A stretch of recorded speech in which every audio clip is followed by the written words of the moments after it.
Hello, my name is Charlie Redding and I'm the founder of Efficient Portfolio. Now we sent you this video because we're about to send you your Efficient Financial Plan and we want you to get the most out of that document and recommendations as possible. So I want to spend a few minutes explaining some of the key concepts that are in the plan and some of the charts that you'll see so that you can minimize the amount of time spent reading it but really maximize the impact of what you get from it. Now we've already had a chance now to send you the financial personality assessment. You should have received that already. And that will hopefully now start to help you understand what your psychology looks like as an investor. You've done the behavioral finance questionnaire, and as a result of that questionnaire, we've been able to generate a number of key metrics for you. Things like how averse you are to losses with your money, how attracted you are to gains with your money, how stressed you get when markets go up and down, and what the risk is that you'll sell down those investments at the wrong time. But ultimately, the key thing that you should take from that is your risk score. And we'll re-summarize that at the start of the Efficient Financial Plan because that score is really important. However, one thing to explain is that the amount of time you're likely to be investing for does impact how much risk you should actually take given your own personal risk score. So as a result, you may see in our plan that we recommend more risk or less risk in relation to that score, depending on the time frame that you're likely to be investing for. Now, when we send you the Efficient Financial Plan, we're actually going to send you two documents. The first is the tech guide, and it should look something like this. Now, in the tech guide, we put all of the research and all of the background information about some of our recommendations and some of the companies that we've recommended. We'll put all of that in the tech guide. Now that can be quite a sizable document and it can be quite heavy going, but ultimately that's because we're not expecting you to read that from cover to cover. The main reason that we send you that is because we want you to be able to delve more deeply into specific things that interest you, and that's the resource that's there for that. For all of the specific investment information and all of the specific financial planning recommendations that we make for you will be in the Efficient Financial Plan, and that should look something like this. Now, this is the document we really want you to focus on. This is the document that will cover all of the important bits of information, and if you only read one thing, this is where you should go, because this will summarize all of the key bits of information for your specific financial plan. And I want to explain some of the key elements of that. Now, one of the themes that you will see running through the Efficient Financial Plan is the modern portfolio theory. So I just want to explain what that is and where it came from. Now, a guy called Harry Markowitz created the modern portfolio theory in the 60s, and he eventually won the Nobel Prize for that. But it took him 30 years to prove that his research and theory was right for him to win that Nobel Prize. But that is the ethos around the investment approach that we take at Efficient Portfolio. And one of the charts that you will see maybe once, twice, maybe even 3 times in your financial plan is this forward-looking analysis chart. So what we're doing here is when we're comparing your existing investments or pensions to what we actually now know about you, having done the financial risk assessment, then we can start to look at what the likely returns are from your existing investments. So when we look forward, what we're doing is we're saying, well, okay, given the split of the investments, what's known as the asset allocation of your current investments, what's the likely return you're going to get going forward? Now, this dismisses, are these good fund managers or bad fund managers?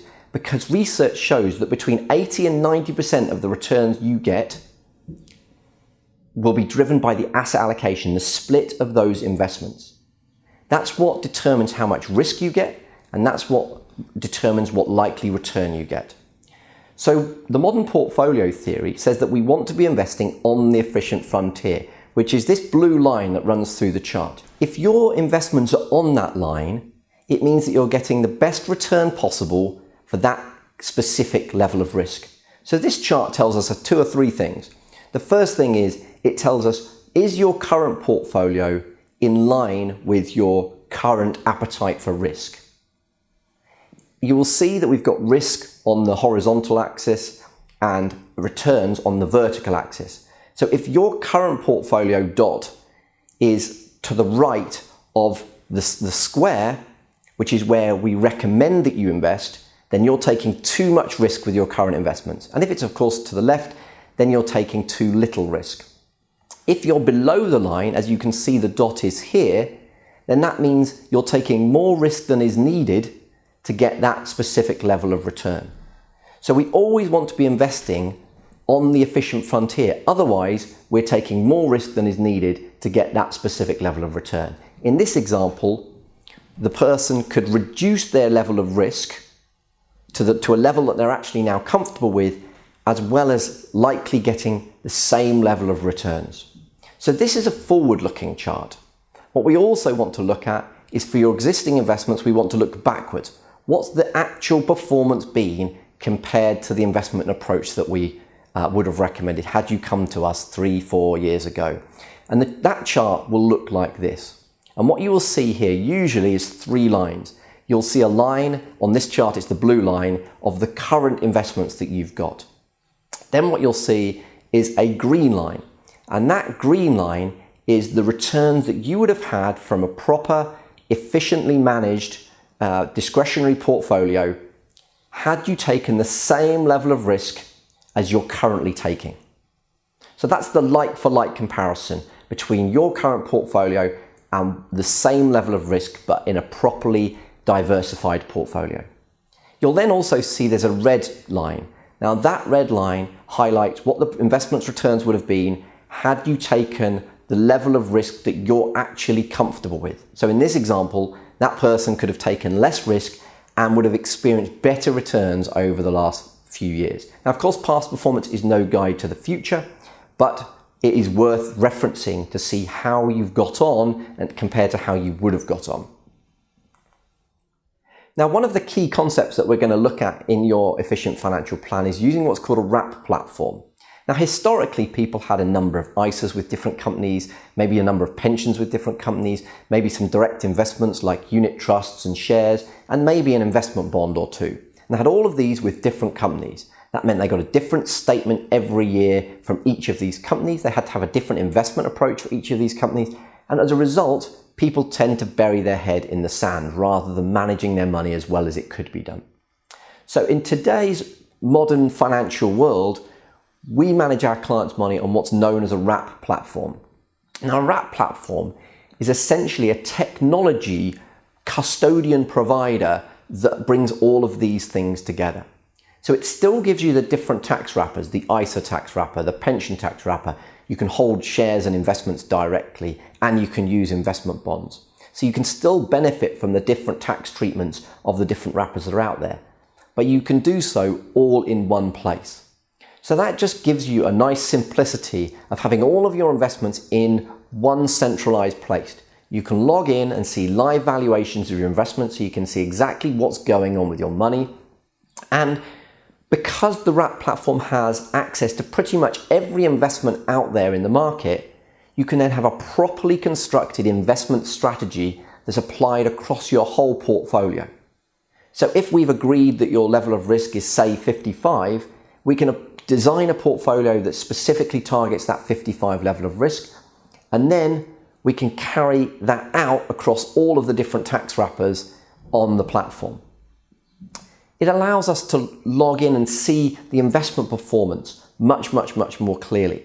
So one of the problems with having lots of different investments is it's really difficult to monitor each and every one of them's performance. Are they doing well or not? But by having them all in one centralized place with one investment strategy, it's much easier to monitor whether performance is as good as you'd expected or it needs to be improved. Now, of course, different assets perform at different rates, and therefore what naturally happens with a portfolio is it gradually becomes riskier and riskier over time. We need to ensure that that doesn't happen. So a wrap platform also allows us to rebalance that portfolio effectively to keep it at the agreed level of risk, rather than gradually seeing that shift of increasing risk. And of course, once you come to draw an income out of your investments, maybe at retirement, having all of these different investments all in one centralized place allows you to manage that income much more effectively and also pay less tax by utilising the different tax wrappers effectively. One of the other aspects you're going to see in the financial plan is the efficient investment strategy. Now, we at Efficient Portfolio believe in discretionary management. We believe in appointing a full-time discretionary manager to manage that money properly so that you know on a day-by-day basis that somebody is looking at your portfolio and making any changes that they feel are needed given the economic conditions and the performance of the underlying investments that you've got. Within the Efficient Financial Plan, you're going to see a number of charts that relate to the efficient investment strategy. So I just want to touch on what those look like. You'll see this chart. Now, this refers back to the efficient frontier, which we talked about earlier. And that green zone on the efficient frontier is looking at the area that's appropriate to your investments, given your level of risk tolerance, given your behavioral finance questionnaire. So anywhere in that green zone is appropriate to you as an investor. And generally speaking, unless there's a specific reason, we will target the middle of that green zone. You will see that it's directly on the efficient frontier because we want to make sure that you're getting the best returns possible for the level of risk that you're comfortable with. You'll also see a couple of really small numbers on the right-hand side that show you the expected growth rate over and above inflation. And that's before fees and after fees. Now, it's an important point, this growth over and above inflation principle. Because if I said to you your portfolio had grown at 13%, that might sound fantastic. But if inflation has been 15%, your money has just dropped by 2%. Equally, if you've only had 2% growth, that may sound worrying, but actually if inflation has been negative, you might have had 3% real growth over and above inflation. So it's always important to look at what growth over and above inflation is likely to be. So given the portfolio risk that we've determined is right for your situation, and obviously we'll discuss that in the planning meeting to make sure that we end up at a level that really is comfortable with you, we need to look at what the expected return is over and above inflation. And I'm going to come back to that figure later on. In the Efficient Financial Plan, we'll also point out in the text below this chart exactly what those numbers are and what they mean.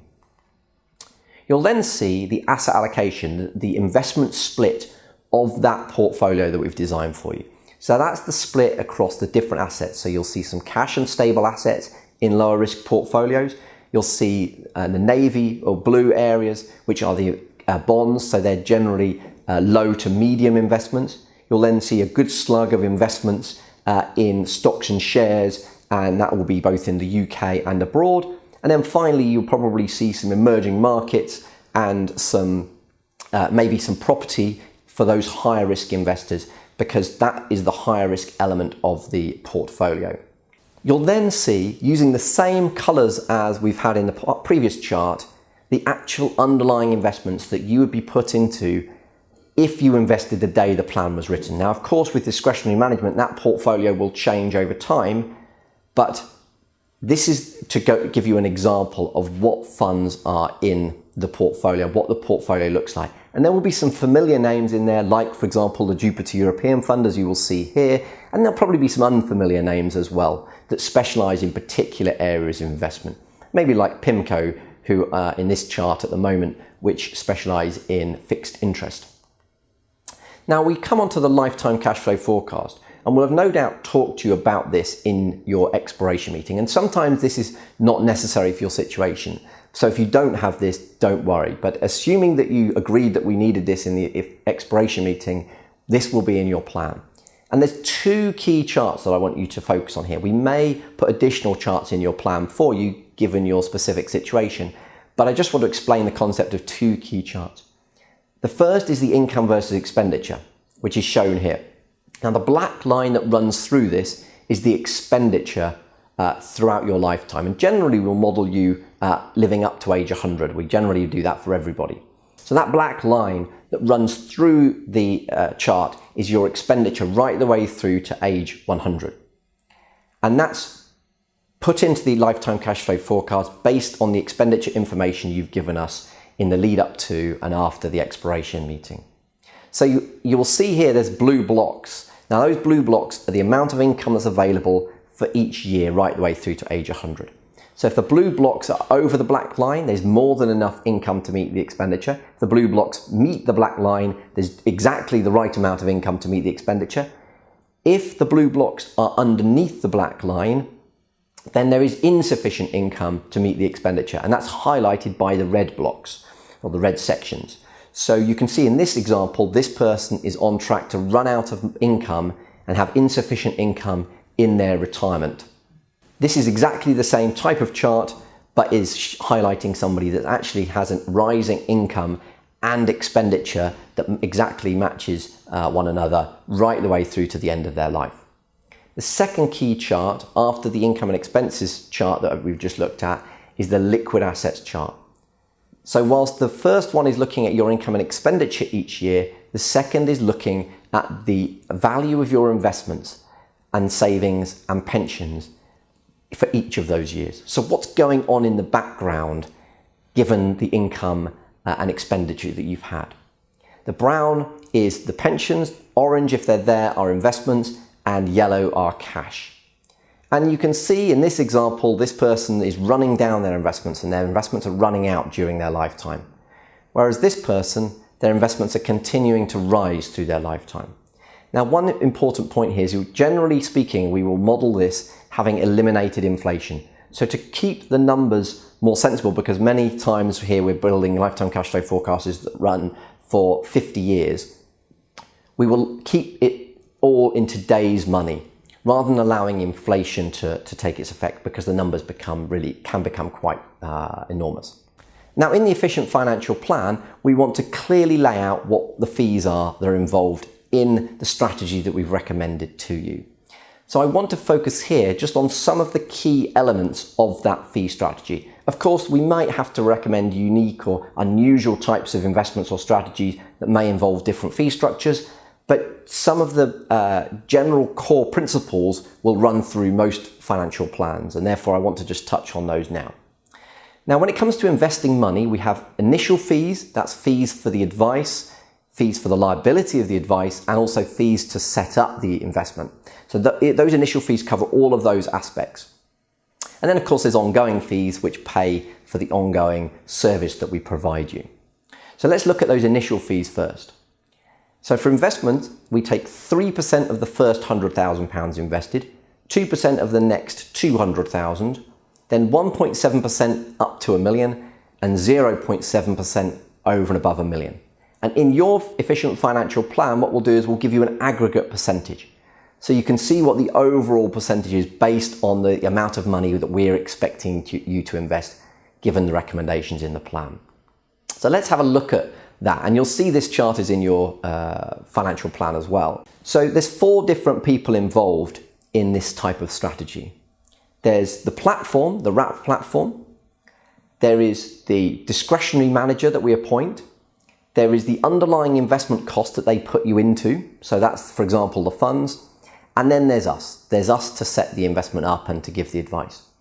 Now, generally speaking, and this will be detailed in your plan, there will be 0 platform charge, 0 discretionary manager charge, and 0 initial charge for the underlying funds they put you into. So the only initial charge is that 3% on the first 100, 2% on the next 200, 1.7 up to £1 million, and 0.7 thereafter, which is indicated in this chart here.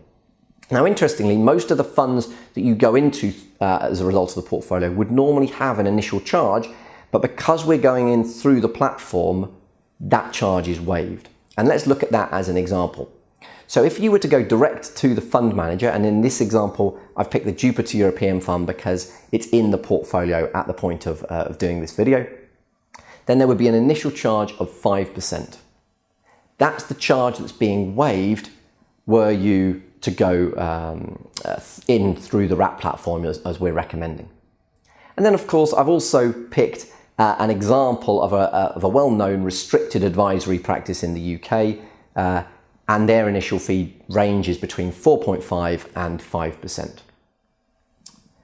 So let's look at the ongoing fees, because that's where these other parties need to get paid, of course. So the platform fee will be detailed here. Quite commonly that's 0.3%. Sometimes we can get it lower than that depending on the amount of money you're investing, but we'll talk you through that in the planning meeting itself. Then there's the underlying discretionary manager's fee. In this example, that was 0.35% plus VAT, which is 0.42%.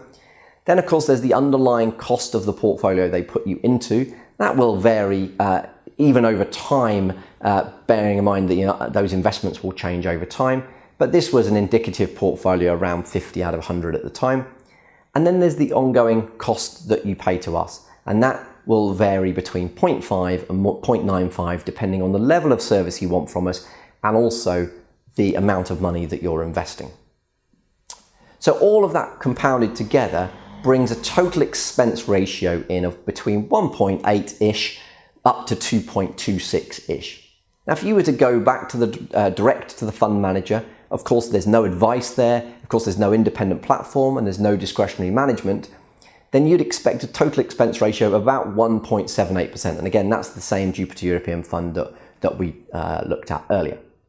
Equally, if you were to go to a well-known restricted advisory practice in the UK, you would expect a total expense ratio of above 2%. And of course there, you're not getting independent advice, you're not getting discretionary management, and you're not getting an open market platform. And generally speaking, you're also not getting things like lifetime cash flow forecasting, which will of course be part of our ongoing service to you, depending on the level of service that you opt for, of course. Now, if we've recommended some protection products to you, then what we will do is we have our set fee structure, which is all detailed here and we detailed in the plan for you.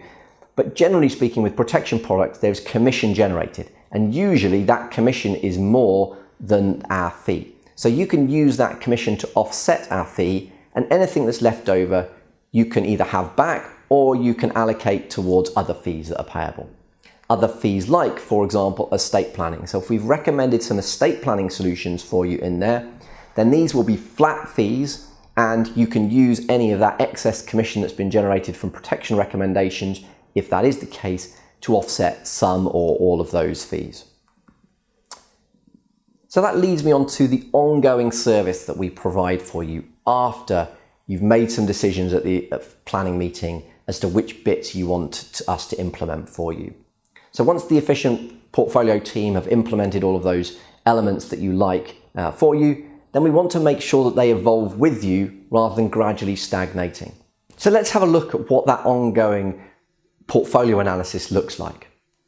Now, one of the biggest criticisms of our industry is that most people want to know how much have I invested and how much is it worth, but they never get told that information. And therefore they can't see if the portfolio is growing because they've put more money in or because the investment are actually growing themselves. So we give our clients a really clear chart to give them this specific information. You can see this chart here has got a black line that runs through it, and that goes up when you put more money in and down when you take money out. So that is the net amount of money that you have invested. The coloured blocks behind it are the value of your investments. Now they're different colours because one will be the pension, one will be the ISA, one might be a PIP or investment bond, but you can see whether the growth is as a result of you putting more money in or because of genuine investment or growth.